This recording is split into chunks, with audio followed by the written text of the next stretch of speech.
dar isso aqui para você. Ah, é melhor. Não atrapalhar, não. Tá aqui, tá aqui. Bom dia a todos. Bom dia. Bem, me trouxe ao mês de dezembro, eu fiquei pensando, falei, mas vou começar, né, claro, dezembro. Todo mundo fala de quem? De Jesus. Aí eu falo, puxa, criatividade, assim, começar o mês falando de Jesus. Eu fiquei pensando, mas pensa bem, né? Se a gente olhar, se a gente ouvir o título e se interessar pelo conteúdo, a gente está buscando alguma coisa a mais na vida da gente, a gente está querendo aprender um pouquinho mais. E eu pensei o quanto que a gente estuda, quanto que a gente escuta, né, na nossa casa espírita, aquela questão de Kardec, número 625, que nos dá que Jesus é o nosso modelo e o nosso guia, modelo e guia da humanidade.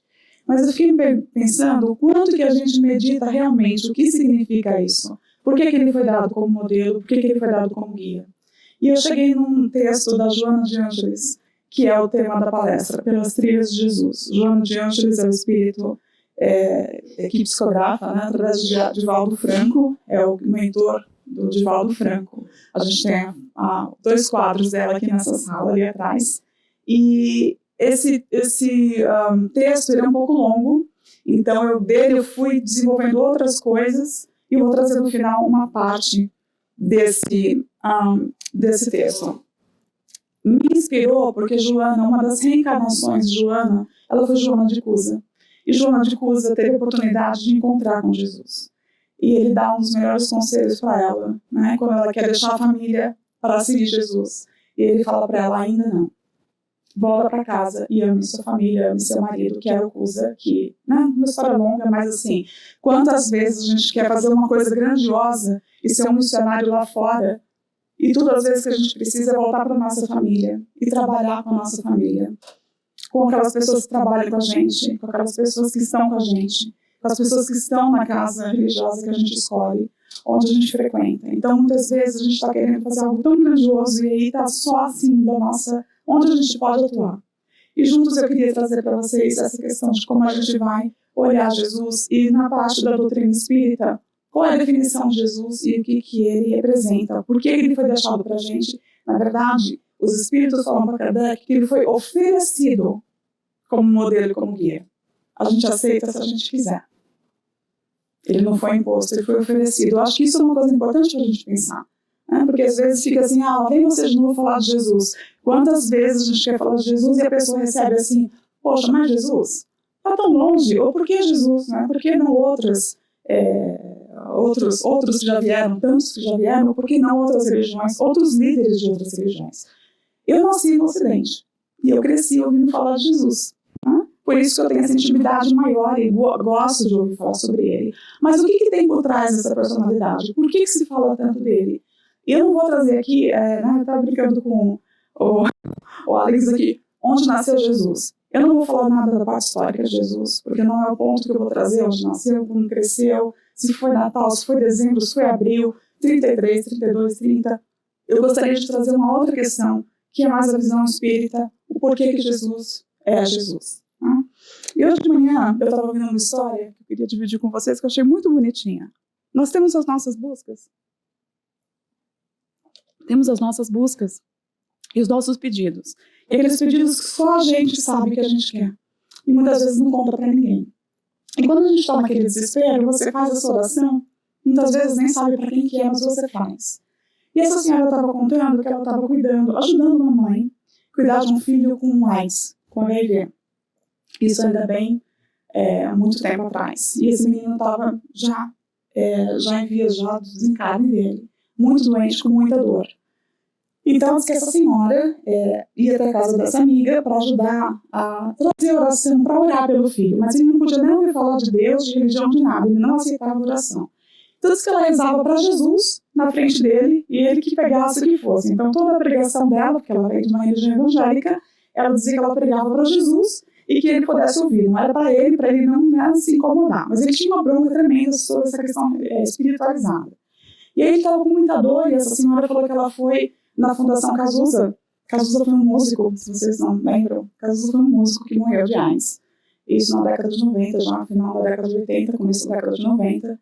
E ele a mãe dele, né, fez uma fundação, criou uma fundação Cazuza, que ajudou muitas pessoas com o vírus, AIDS, com a doença, e ela fornecia o AZT, um medicamento que ajudava na questão dos diabéticos. Então, o menino não tinha remédio, e essa senhora foi até a Fundação Cazuza pedir pelo remédio para o menino, em favor do menino. E ela conseguiu, a mãe do Cazuza deu o remédio para ela, né, levou para casa para ajudar o rapaz. Aí teve um dia que ela estava indo até lá, e essa senhora conta que ela resolveu ir a pé, porque ela queria andar, ela disse que morava no Botafogo, um pouco longe, mas ela decidiu andar. Ela deixou o carro dela na garagem e foi até a casa do menino, como ela sempre ia, para pregar para Jesus, para ver se o menino ouvia um pouco, para ele, né, ter um pouco de conforto. E disse que quando ela estava indo para a casa dele, ela encontrou um menino vendendo caqui.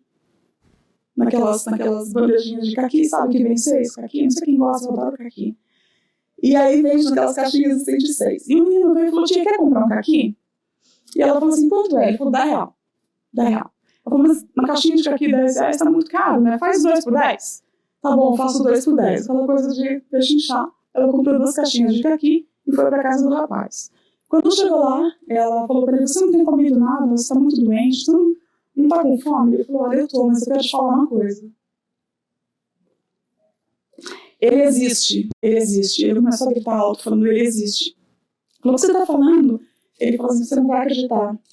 De madrugada eu pensei assim, se você existe, se você realmente se importa comigo, faz com aquela mulher que vem aqui sempre, me traga caqui, eu tô com vontade de comer caqui. Imagina um pedido aleatório, né? E ela falou assim pra ele, pois então, eu trouxe caqui pra você comer.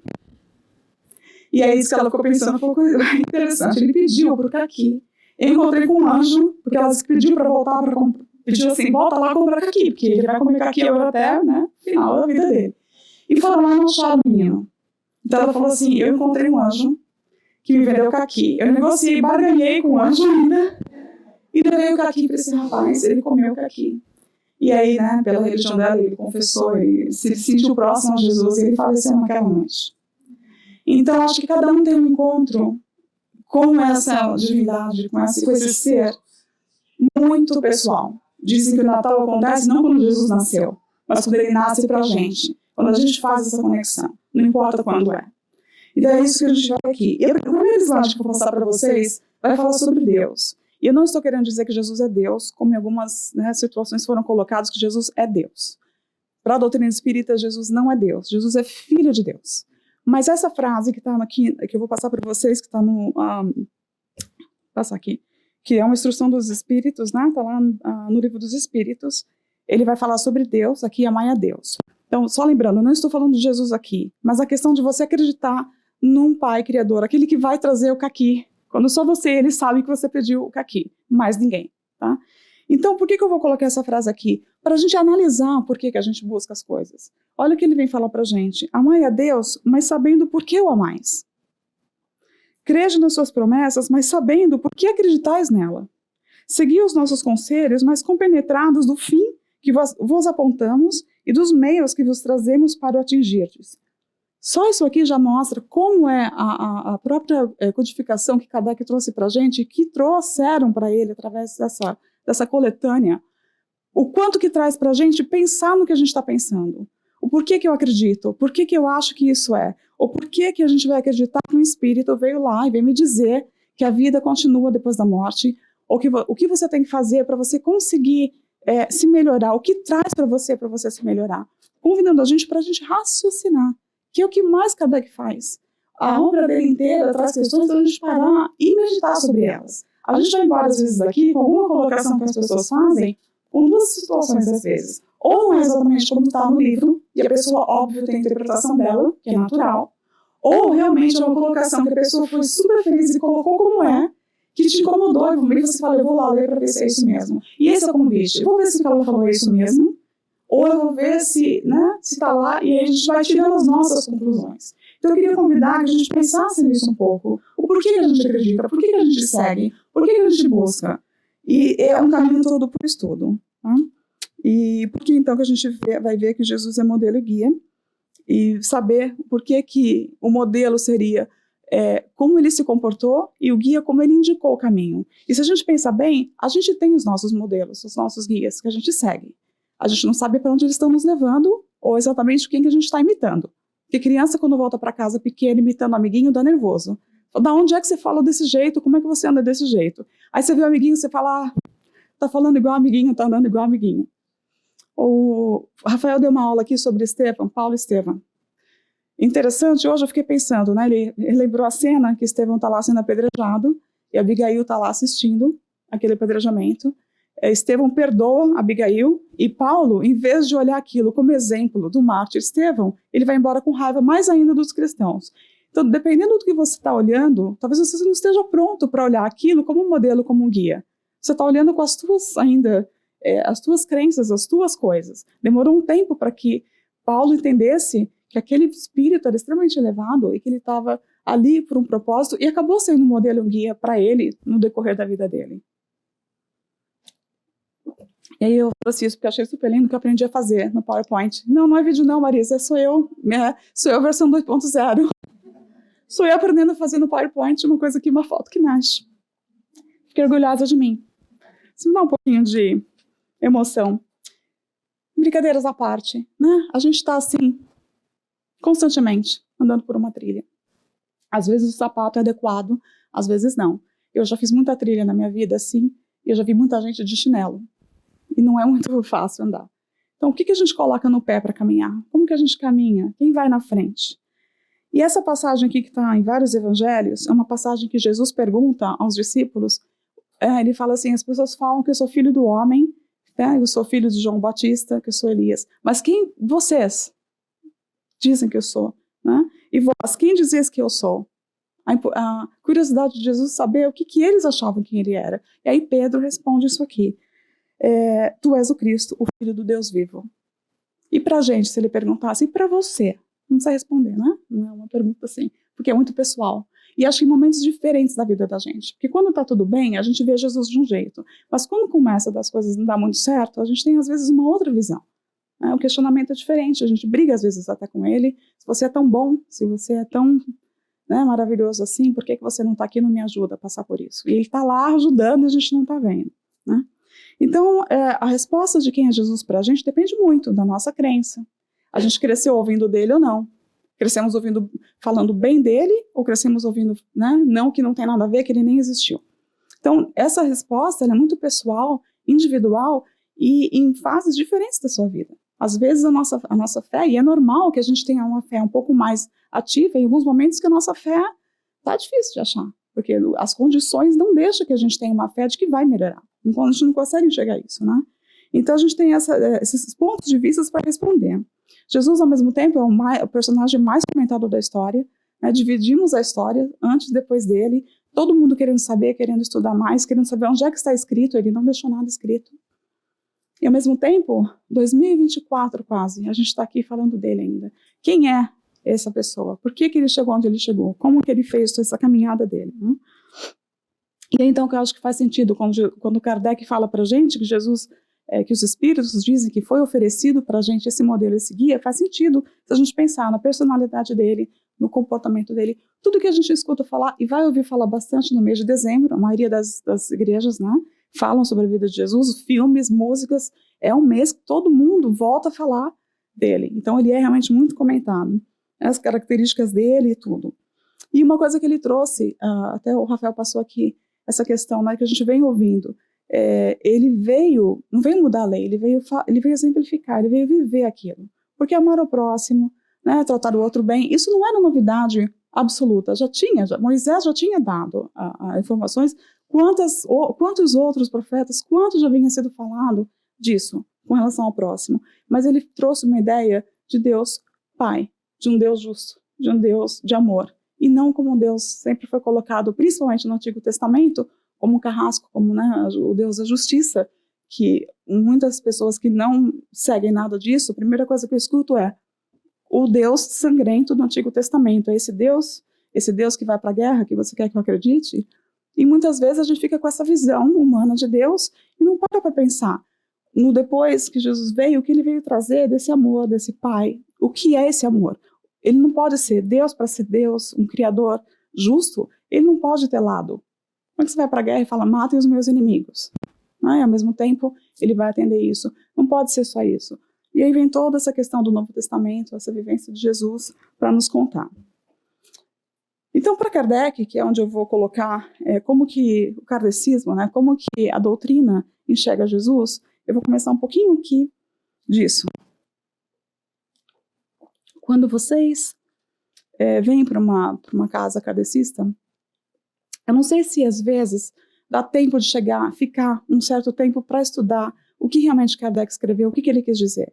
E eu acho que é super importante, porque ali tem até perguntas, eu vou trazer uma pergunta aqui que eu mesmo me faço, e você vê assim, poxa, mas Kardec está fazendo essa pergunta, então até ele tem as suas dúvidas muito parecidas com as nossas. E as explicações, muitas vezes, vindo ali do livro, está mais puro daquilo que ele quis passar, do que alguém que traz aqui. Porque sempre vai ter o filtro de quem entendeu, a forma como eu entendi, que pode ser não necessariamente o que está lá. Mas aqui é o começo do começo de tudo, né? E essa frase aqui que está na Gênese, que é uma das obras de Kardec, ele escreveu 5 livros e mais obras complementares, que são 21 no total, 21 obras no total, entre Revista Espírita, entre os livros e todos os textos que ele escreveu. Tem muita coisa para ser estudada, tá? Então aqui eu achei interessante porque, olha só, ele chegou com todo o estudo dele nessa questão aqui. Não foram os fatos que vieram a confirmar a teoria. A teoria é que veio subsequentemente explicar e resumir os fatos. Por quê? A primeira aproximação de Kardec com esse fenômeno foi nos meados do século XIX, onde você já deve ter ouvido falar das mesas girantes. Foi a primeira comunicação que começou. Começaram várias, tanto na Europa quanto aqui, começou a acontecer pancadas, barulhos, começou a chamar a atenção da gente, barulhos, e começou a se estudar quem é que estava por trás desses barulhos. E chamaram Kardec. Quem chama Kardec para participar de uma sessão dessa na França é um amigo dele que já estudava magnetismo. Kardec já estudava há mais quase 20 anos o magnetismo. E aí ele é convidado para assistir. Todo mundo falava, você já viu a mesa girante? Imagina, naquela época é igual comentar de Netflix, né? Ou você assistiu aquela coisa no Netflix? A gente sempre tem uma historinha de Netflix para contar. As pessoas estavam ali, todos os lugares, e é óbvio que Kardec, super cientista, estudioso, ele queria entender que não podia ser. Uma coisa não se move sozinha. E ele fala, bom, o magnetismo poderia até mexer, mas quem está por trás do magnetismo?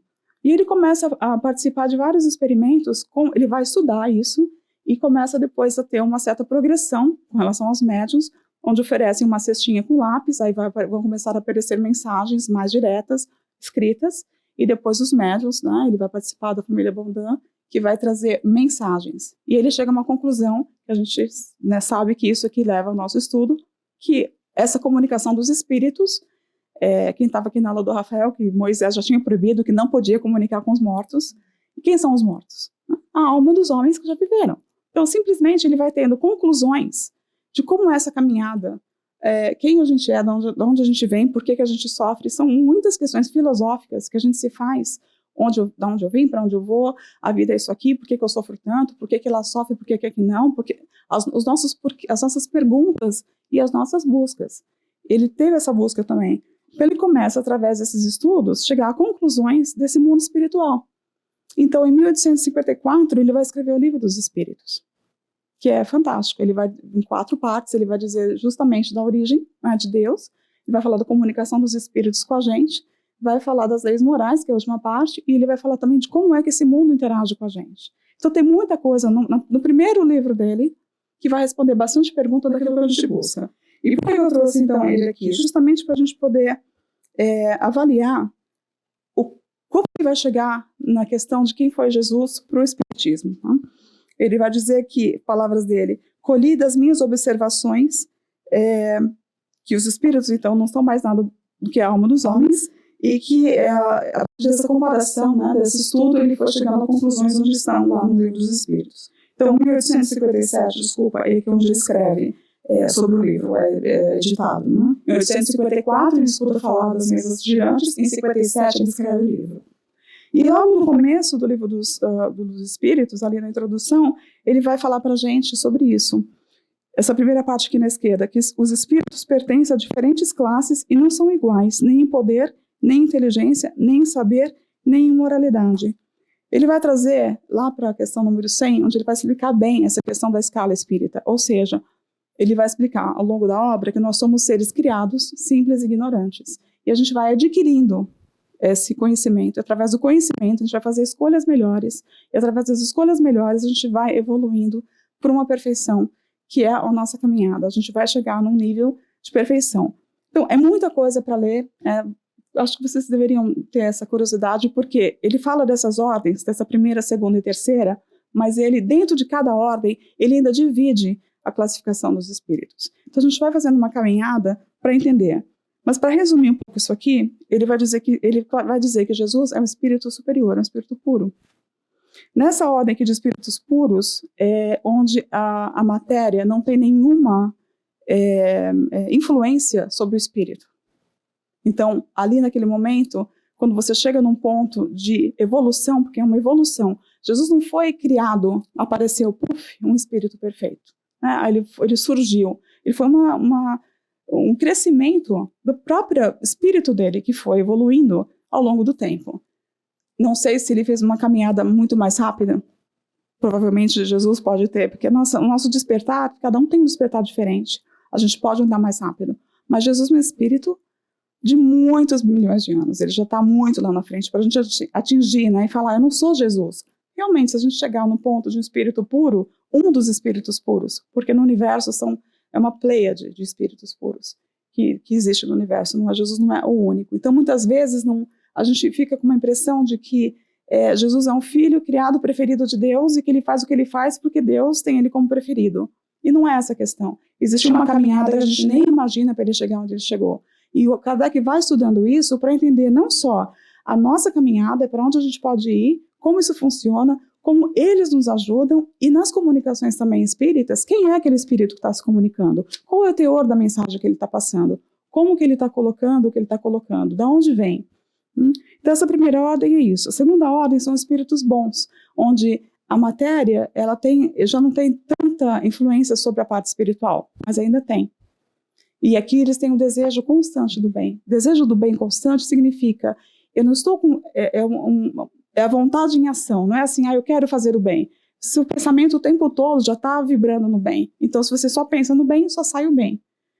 E aqui na terceira ordem são os espíritos imperfeitos, onde o ódio, a inveja, os ciúmes, o orgulho são mais visíveis, porque a matéria tem total quase influência sobre a nossa parte espiritual. Por isso que a gente sente o que a gente sente, por isso que a gente ainda se ofende muito fácil, ainda vibra nesses sentimentos mais próprios do planeta que a gente está. Porque estamos num planeta onde a maioria das pessoas estão nessa terceira ordem.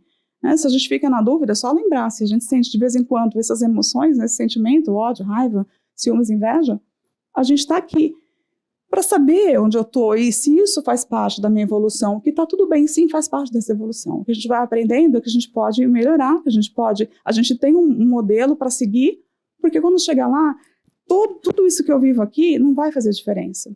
E eu sigo sempre esse Cosme Massa, eu falo muito, porque ele tem muito estudo sobre Kardec. Ele dá um exemplo bonitinho, que ele fala assim, para a gente saber onde a gente está, né, se a gente tem alguma dúvida, é assim, se alguém pisar no seu pé, aí você é da terceira ordem, você pisa de volta e fica bravo com a pessoa, arruma uma briga. Você não aceita aquilo, né, você já revida. Se você é um espírito bom, você sentiu a dor no pé, mas você não revida mais. Você já entendeu que o outro pode ter sido, sei lá, vou entender o outro, né, não vi meu pé, ou estava distraído, ou se fez de propósito, não sabe ainda que não pisa no pé dos outros. O espírito bom, ele não sente nem a dor do pisão, porque não tem nada da matéria.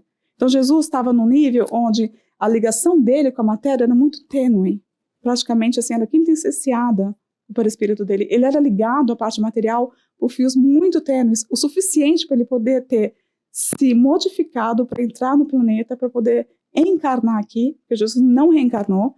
A reencarnação para Kardec significa que a gente tem ainda que passar por provas e expiações para a gente poder aprender o caminho. Jesus não precisava passar por nada disso, ele escolheu vir. Então, quando os espíritos bons vêm, não todos eles, mas podem ser encarnações e não reencarnações, porque não precisa mais, não tem necessidade daquilo. Então, a gente se situa não no sentido para sair daqui e falar, nossa, é verdade, né? Olha só, sair lá do centro para falar que eu sou da terceira ordem, obrigado, né? Agora eu vou para casa me sentindo bem. Não, é para ver o porquê a gente ainda sente essas coisinhas que a gente sente. Porque faz parte da evolução que a gente está. Mas que a gente tem uma caminhada aí que a gente pode estar seguindo. Então, a partir da pergunta 100, ele vai explicar bem detalhado o que cada espírito, em termos de bondade, em termos da concepção do bem, do desejo de fazer o bem, ou então realmente ainda está no desejo de fazer o mal, porque ou a gente faz o mal por ignorância, ou porque a gente, né, é rebelde. Porque às vezes você sabe e você continua fazendo, ou você não faz, porque você ainda é ignorante, você ainda não aprendeu melhor, né? Então fica aqui um pouco, fica claro que para o Espiritismo, Jesus está aqui nessa ordem de espíritos puros, onde ele já caminhou, fez toda essa caminhada do espírito que foi criado por Deus, e fez toda essa caminhada para chegar no nível que ele chegou, a ponto de servir como modelo e guia, e de fazer o que ele faz e inspirar tanta gente. Tem uma caminhada aí pela frente. Mas vamos lá, uma pergunta interessante de Kardec. As leis divinas e naturais só foram reveladas aos homens por Jesus? Que é uma coisa que a gente perguntaria, né? Mas é só Jesus? Como assim? E os outros? Que a gente escuta falar. E Buda? Como é que fica? E Maomé? Como é que fica? Lá na pergunta 626, então, Kardec faz essa pergunta e olha que maravilha que a gente vê aqui a resposta. Essas leis estão escritas por toda parte. Todos os homens que meditaram sobre a sabedoria puderam, portanto, compreendê-las e ensiná-las, desde os séculos mais remotos. Através dos seus ensinos, mesmo incompletos, eles prepararam o terreno para receber a semente. Esteve sempre aí. A gente sempre ouviu falar de tudo isso. Não foi só Jesus, mas tiveram outros que passaram aqui para preparar a semente, para a gente conseguir entender um pouco mais. Foi uma construção, foi uma caminhada, não dá para descartar todos os ensinamentos que é exatamente citado pelos próprios espíritos. A presença de séculos antes de Jesus, dos essênios, né, e dos seus precursores de Jesus, Sócrates e Platão. Esses precursores de Jesus trouxeram informações que você fala assim, o cristianismo e o espiritismo, e todos eles vêm falando há muito tempo. A gente ainda não entendeu que tem que amar o próximo. A gente quer aprender tanta coisa que se a gente já tivesse aprendido a amar o próximo, basicamente todas as outras coisas a gente não estaria ainda fazendo errado, porque só não aprender a amar o próximo, os outros ensinamentos ficariam mais fácil, não? Porque se você já amou, você já não se ofende, não sente mais a dor, não precisa aprender o resto. E a gente fica assim, mas é só isso? É só aprender a amar o próximo? É uma primeira lição que se a gente fizesse isso, talvez não tivesse tanta dor no planeta, se a gente já tivesse aprendido. Então, quanto tempo vem escrito, vem sido explicado, vem sido trazido para a gente a ideia do amor ao próximo, do amor, né, a uma criação, de entender um pouco mais, de filosofar o que é essa vida, como é que a gente foi criado, para onde que eu vou, e se eu morrer, o que eu viro, para onde eu vou. Esse convite que a gente vem tendo por um propósito, né? Moisés trouxe o decálogo. Então, quando a gente pensa assim, mas não é possível que Jesus vai resumir tudo isso só Jesus. Não, existe toda uma pleiade, existe toda uma organização de outros espíritos puros, que quando Jesus chegou, já tinha sementes plantadas, e ele veio viver tudo aquilo. Ele não veio, ele mesmo fala, ele não veio mudar, ele veio simplesmente vivenciar.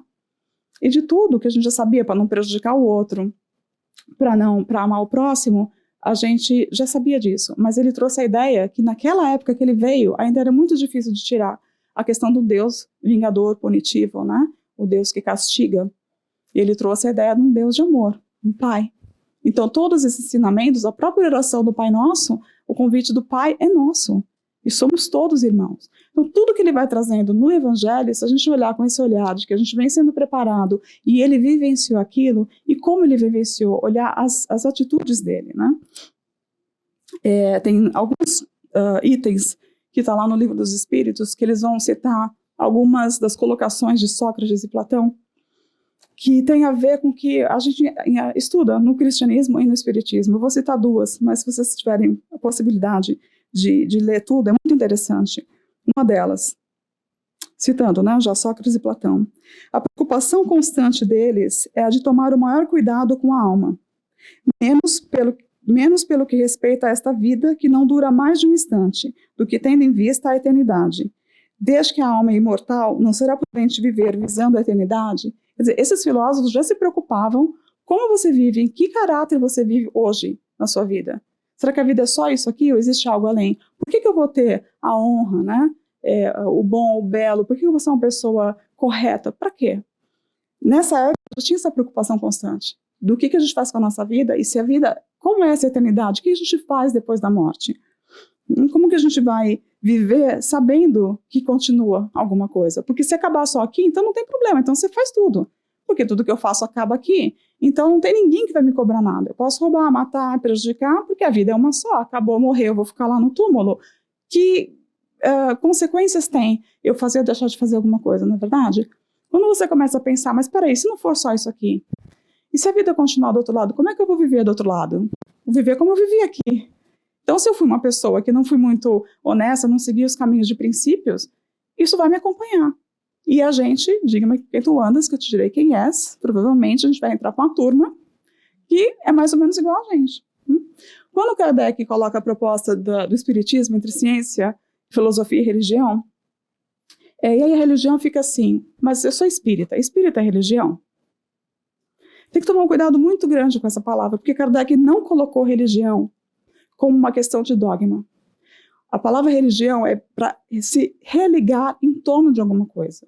Então, se você torce para o time de futebol São Paulo, o São Paulo, que é um time bom, só quem torce para o São Paulo é firme, ó. É ou não é? Ele concordou aqui, ele está com a camiseta do São Paulo, gente, ele está lindo essa camiseta. Desculpa os corintianos, eu casei com um corintiano, mas o São Paulo é São Paulo. Gente, qualquer coisa que a gente se reunir em torno de um mesmo, em comum alguma coisa, é uma religião, porque ela está religando a gente a alguma coisa. Então, se a religião de Kardec é a que a gente esteja reunidos em nome do bom, do belo, do progresso, da alma, da imortalidade, do bem de Jesus, temos uma religião, sem dogmas, porque a gente não precisa dos dogmas. Então, muito cuidado quando a gente fala ciência, filosofia e religião, né? Bezerra de Menezes chama o centro espírita de centro, por um propósito. Deveria ser um centro onde as pessoas se ligam e se unem para falar de ciência e filosofia, e não falar da religião. Muito complexo, eu acho, mas o que eu queria te passar é assim, está muito além disso. A gente tem que estar em torno de alguma coisa muito maior. E é óbvio que as religiões existem como dogmas e cada um se sente melhor seguindo aquela ou outra religião e está tudo certo, porque, lembra, está em tudo as leis da natureza. Então vai ter o bem, tudo vai acontecer também, porque está tudo. Nós somos seres, né, espirituais aqui numa reencarnação, onde aquela outra seita também está fazendo o trabalho do bem. Se aquela religião te faz melhor, né, a frase nem é minha, realmente você está melhor. Mas aqui a gente está pegando uma pessoa que fez uma caminhada e chegou a um ponto onde a gente pode olhar e falar, uau, esse exemplo eu quero seguir, eu quero ver. O outro item que eu queria falar para vocês, que vem dessa ideia, né, dos filósofos, nunca se deve retribuir com outra uma injustiça, nem fazer mal a ninguém, seja qual for o dano que nos hajam causado. A gente já vem escutando há quanto tempo isso e ainda não entrou, né? E a gente ainda fica assim, caramba, não dá para progredir, não dá para falar de outra coisa? A gente não consegue passar disso aqui. O esforço é passar disso aqui. Então, na introdução do Livro dos Espíritos, Kardec vai dizer que a moral dos espíritos superiores se resume como a do Cristo, nessa máxima evangélica. Fazer aos outros o que quereríamos que os outros nos fizessem, isto é, fazer o bem e não o mal. Neste princípio encontra o homem uma regra universal de proceder, mesmo para as suas menores ações. Ou seja, uma regra universal de proceder. A gente deveria proceder assim em todo local do universo, não é nem no planeta. E a gente chega, então, na figura de Jesus. Esse quadro dele, eu coloquei aqui embaixo o autor, porque eu achei esse quadro dele tão bonito, e eu não queria colocar sem dar crédito ao autor, né? Essa caminhada de Jesus na praia. Então, na Gênesis, Kardec vai falar sobre a superioridade da natureza de Jesus. E aqui ele vai dar um enfoque não exatamente qual foi a natureza de Jesus, de onde ele veio, mas a parte moral de Jesus. Porque é isso que não tem discussão, a parte moral de Jesus. A gente pode discutir onde nasceu, quando que é Natal, mas a moral de Jesus, ela é inquestionável, né? Ela passa a questão dos dogmas. Ele vai dizer aquilo que eu já comentei antes, né? Pelos imensos resultados que produziu, a sua encarnação neste mundo, forçosamente, há de ter sido uma dessas missões que a divindade somente a seus mensageiros diretos confia para o cumprimento dos seus desígnios. Ele veio numa missão especial, né, para o planeta. A qualidade dos fluidos perispirituais ou psíquicos lhe conferia imensa força magnética, secundada pelo incessante desejo de fazer o bem. Esse é um espírito superior, um espírito puro. Isso que caracteriza sobre todas as coisas de Jesus, esse desejo incessante de fazer o bem, que é o que a gente vem falando aqui, o quanto que a gente precisa trabalhar nesse desejo de fazer o bem.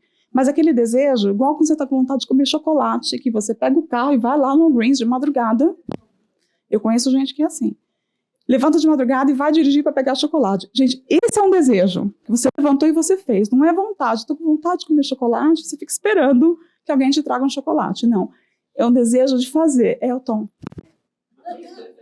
Meu marido, que adora chocolate. É esse desejo. Quando você levantou, já não é mais desejo. Você está concretizando a sua vontade. Então é isso. Você vai estar o tempo todo ali. Né? Então, a importância é para isso que Kardec vem dizer dessa condição. E tanto que, quando ele vai estudar, né, nessa obra os milagres de Jesus, ele vai trazer explicações do porquê que Jesus tinha a dupla vista, os milagres que explicam o que a gente chama de fenômeno, que quando a gente vai estudando as propriedades do perispírito, essa questão dessa hierarquia espiritual, a gente entende que existe uma explicação para aquilo. Não tira o maravilhoso, mas tira a questão de que não é possível fazer. É possível porque existe uma caminhada de uma inteligência, de um aprendizado que você vai manipulando. Quando a gente vai aprendendo que o pensamento cria, e aí você pensa num caqui, e alguém traz um caqui para você, você vai percebendo que muitas coisas que você pede, você atrai até aquilo que você não queria. Porque no fundo você não queria, né? Ou você queria diferente, e aí apareceu uma coisa que eu não pedi, mas a gente estava vibrando naquilo.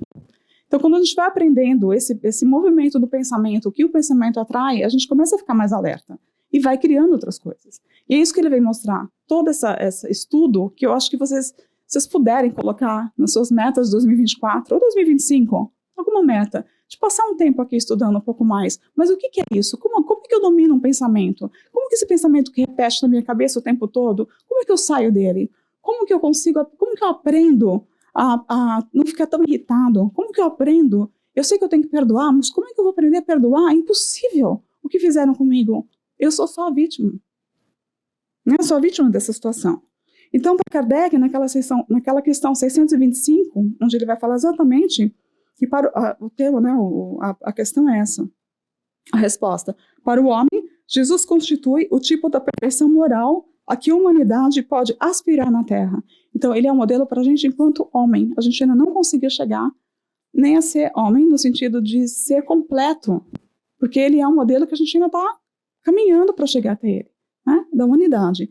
Deus nos oferece como o mais perfeito modelo, e a doutrina que ensinou é a expressão mais pura da lei do Senhor, sendo ele o mais puro de quantos têm aparecido na Terra, o Espírito Divino o animava. Isso é Jesus para o Espiritismo, né, onde ele caminhou. E aí tem uma parte do livro,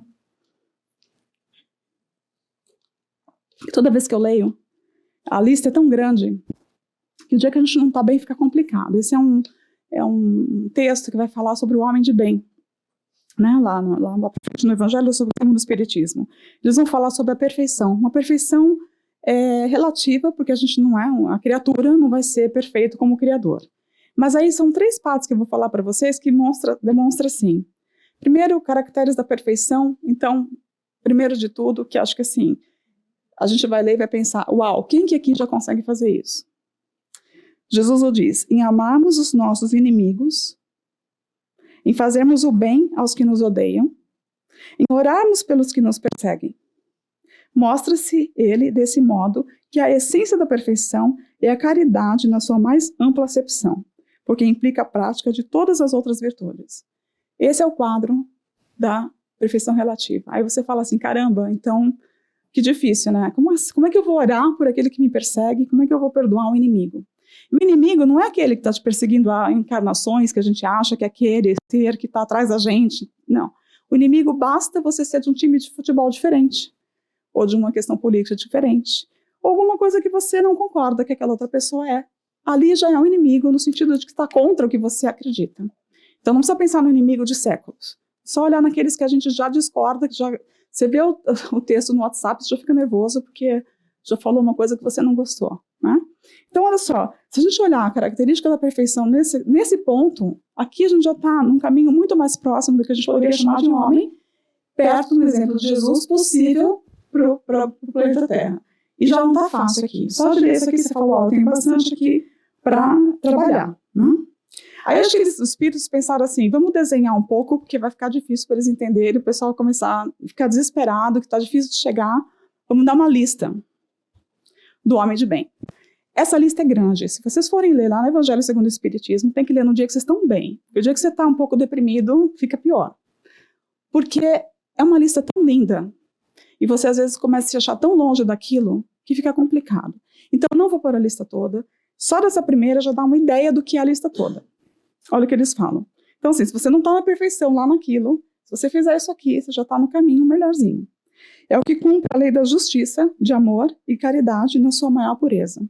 Se ele interroga a consciência sobre os seus próprios atos, a si mesmo perguntará se violou essa lei, se não praticou o mal, se fez todo o bem que podia, se desprezou voluntariamente alguma ocasião de ser útil, se ninguém tem qualquer queixa dele, enfim, se fez a outrem tudo o que lhe desejara ele fizesse. Se a gente fizer isso aqui, essa pergunta toda noite, a gente tem que levantar falando, uau, a minha listinha daquilo que eu tenho que fazer está grande. E isso é só a primeira, tem mais umas 15 lá, que você pode se divertir e olhar, porque não é fácil. Daí eu acho que os espíritos falaram assim, eu acho que ainda está muito pesado. Vamos reduzir, e vamos resumir, e vamos falar assim para eles. Vamos só ser uns bons espíritas. Reconhece-se o verdadeiro espírita pela sua transformação moral, pelos esforços que emprega para domar as suas inclinações más. Então, se está difícil lá, essa perfeição, não vou ser igual a Jesus, né? Ok, pode demorar um pouquinho. Então, vamos tentar pelo menos ser um homem de bem. Puxa, mas a lista é grande. Então, tá bom. Então, vamos pelo menos trabalhar nas nossas imperfeições e tentar, nessas nossas imperfeições, melhorar. Vamos tentar nos esforçar ou fazer aquilo que eu falei, quando você tem a vontade que te faz mover, pegar o carro e andar. Pegar o telefone e ligar para a pessoa e pedir desculpa. É disso que eu estou falando. Você saber, né? Se conhecer. E conhece a ti mesmo, que a gente escuta, é maravilhoso. Mas se você não passar para a próxima parte, que é agora que você conhece, você faz o quê com aquilo que você conhece? Eu sou irritada mesmo, não perdoo ninguém. E você vai fazer o quê? Vou morrer assim? Ou você vai falar, não me traz paz. Porque a vingança, o ódio, a falta de perdão, não prejudica o outro. A gente fica doente, a gente perturba mais a gente ainda. E aí, o que não está muito bom, fica pior ainda. Eu não sei o que acontece na minha vida, que as coisas só pioram. Por que será? Será que não está esperando uma ação minha para que a vida tome outro rumo, para que eu colha coisas diferentes? Então, esse é o caminho da perfeição, por isso que a gente vai vendo o caminho e onde Jesus, né, chegou com todos esses ensinamentos que ele vivenciou. Ele exemplificou na caminhada dele, inclusive na cruz. Né? Tudo que a gente escuta falar de Jesus está nessa parte aqui. Então, é o nosso exercício.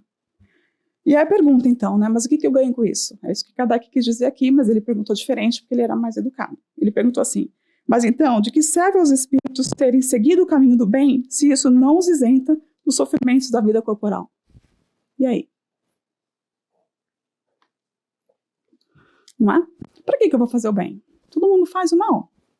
Meu vizinho faz um monte de coisa errada e tá lá ele, ó, maravilhoso, viajando, barco, carro, tudo feliz da vida, e eu que tô aqui, que a gente acha que a gente tá fazendo tudo certinho, a gente é super bonzinho, e a gente perdoa todo mundo, mas eu que mereço e não o vizinho. Então, assim, é uma pergunta super válida, que a gente se faz o tempo todo. E olha a resposta maravilhosa. Chegam mais depressa ao fim. Que fim? A perfeição. Lá para cima, onde estão os espíritos puros, os bons, os puros, que vão ter uma vivência totalmente diferente. Nem precisando voltar e reencarnar na Terra, gente. Ademais, as aflições da vida são muitas vezes a consequência da imperfeição do espírito. Não está lá fora o problema, eu que estou trazendo comigo.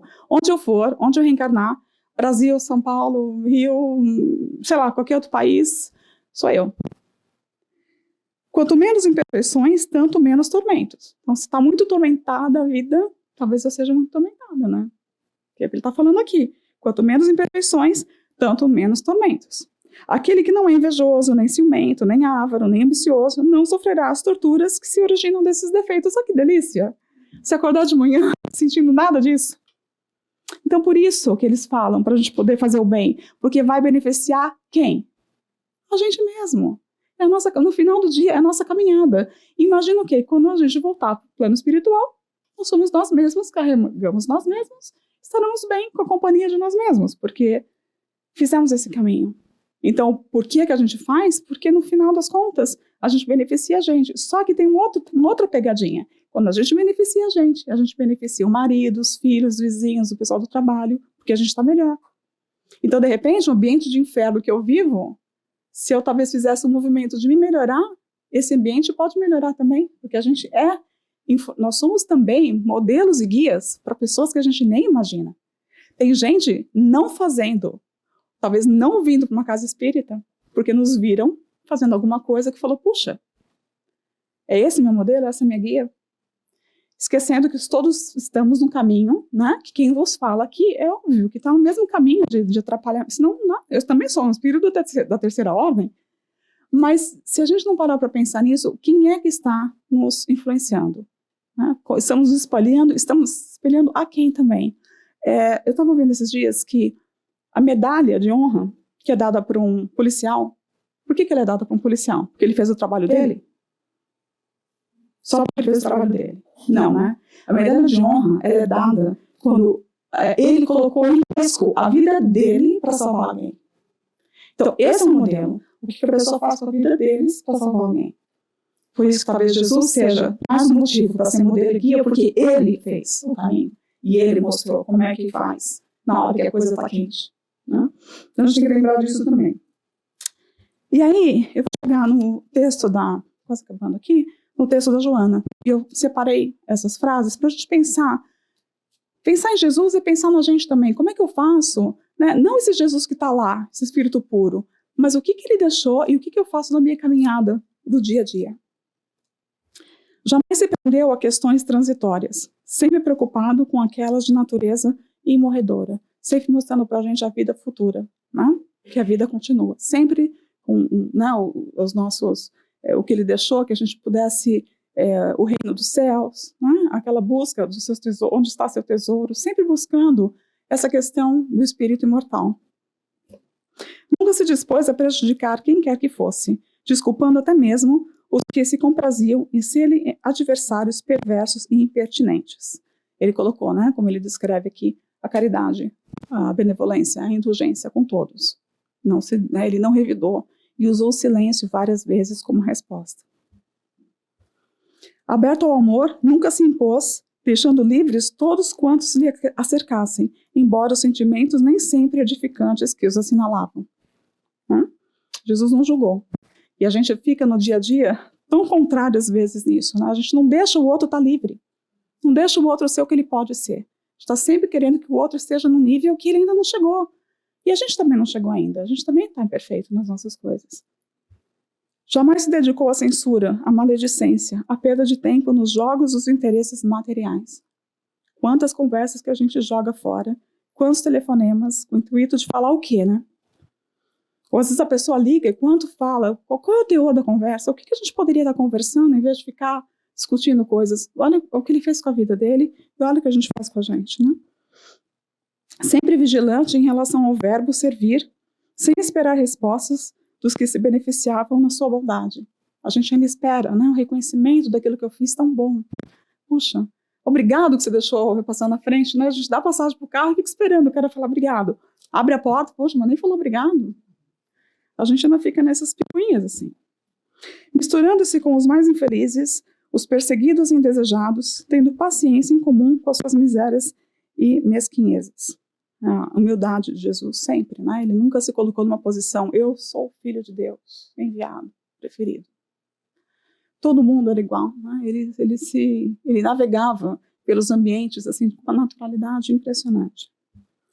Despojado de tudo, era possuidor dos tesouros, da paz e da alegria, submetendo-se às injunções mais penosas, sem qualquer queixa nem reclamação, sempre exaltando o Pai de quem procedia, sempre o olho no Criador, né? Sempre não tem reclamação.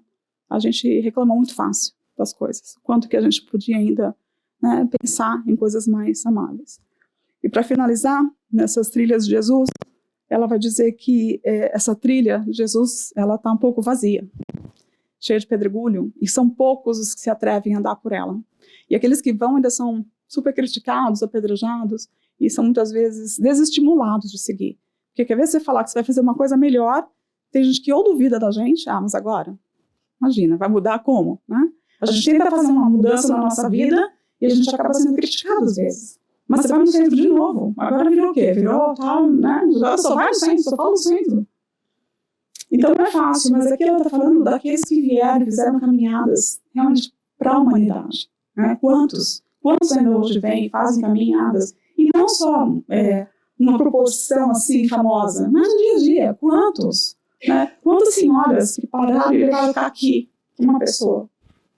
É isso que está falando. Então, ela vai dizer para a gente lembrar disso. Né? Jesus continua esperando no fim da trilha percorrida por aqueles que tiverem a coragem de completá-las. Deixa-te impregnar pelas suas lições de amor e entrega-te docilmente a Ele, tentando segui-lo para a trilha que te deixou. E o convite, né, para a gente aproveitar isso. Hoje, o seguir sem passado nem futuro, com o coração e a mente tomados pelo seu amor, que a gente entre, né, principalmente em dezembro, que está todo mundo um pouco mais assim, apto, aberto para essa troca, essa solidariedade, e nem que seja para se juntar para comer. Também para se juntar para comer. Tudo é aproveitado nessa época do ano para que a nossa energia funda com essa energia de Jesus.